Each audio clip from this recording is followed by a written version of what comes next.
जय गुरु जी, शुक्राना गुरु जी। संगत जी, आज एक गुरु जी का मैसेज आप तक पहुंचाने वाला हूं। आपसे रिक्वेस्ट करूंगा, प्लीज ये पूरा वीडियो देख के जाइएगा।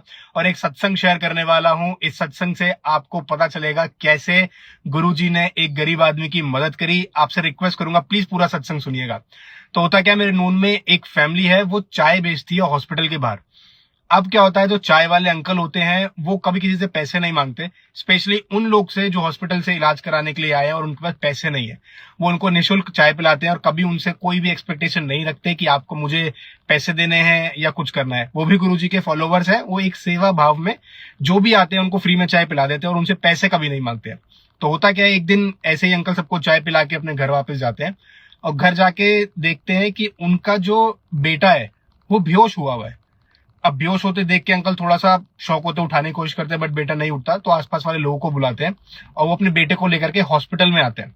अब जब हॉस्पिटल में आते हैं, पूरा हॉस्पिटल में चेकअप होता है, तो पता चलता है उस बेटे को एक हार्ट की बीमारी है और उस बीमारी के लिए उसमें स्टंट डालने पड़ेंगे और जो ऑपरेशन है वो बिल्कुल करना पड़ेगा। उसके लिए टाइम नहीं है। तो उसके लिए अंकल को एक बहुत बड़ा एक अमाउंट बता देता है हॉस्पिटल की आपको ये जमा कराना पड़ेगा और उसके बाद हम ऑपरेशन शुरू करेंगे। अब वो अमाउंट सुन करके अंकल बहुत परेशान हो जाते हैं, क्योंकि उनके पास उतने पैसे नहीं होते इलाज कराने के लिए। अब वो वापस घर आते हैं, जितना देखते हैं कि जितना पैसे मैं अरेंज कर सकता हूँ तो अरेंज करता हूँ, बट जो अमाउंट मांगा होता है वो बहुत बड़ा होता है। अब वो आते हैं, थोड़े बहुत पैसे जो उनके पास होते हैं अरेंज करते हैं, गुरुजी के सामने बैठते हैं और उनका रोना निकल जाता है, क्योंकि अपने बेटे को इस हाल में देख करके कोई भी होगा उसको रोना निकल जाएगा। तो वो गुरुजी के सामने बैठ करके रोते हुए बोलते हैं कि गुरुजी, अब सब तुम्हारे हाथ में है। अब तुम्हें देखना है कि कैसे ठीक करना है। मैं बस तुम्हारे ऊपर छोड़ करके जितने पैसे मेरे पास है मैं लेकर के जा रहा हूँ और अब आपके भरोसे है सब कुछ। आपको मेरे बेटे को ठीक करना है। ये बोल करके अंकल हॉस्पिटल निकल जाते हैं, हॉस्पिटल आते हैं और जितना अमाउंट उनके पास होता है वो उतना अमाउंट हॉस्पिटल में जमा करते हैं।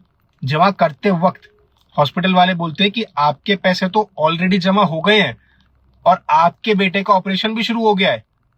तो वो पूछते मेरे पैसे जमा हो गए, मतलब मुझे समझ में नहीं आया।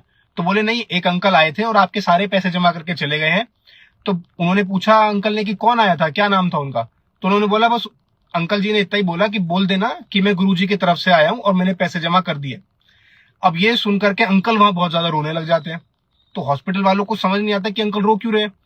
तो अब हॉस्पिटल वालों को इसलिए नहीं समझ में आता क्योंकि उनको नहीं पता कि कौन गुरुजी, कहां से कोई बंदा आया और पैसे जमा करके चला गया।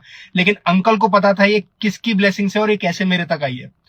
तो गुरुजी के थ्रू उनके पैसे जमा कराए गए और आज की डेट में उनका बेटा बिल्कुल ठीक है, सब कुछ उसके साथ सही है, घर वापस आ चुका है।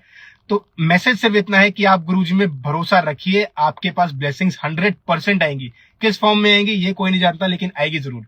वीडियो को प्लीज शेयर कीजिएगा अपनी फैमिली में।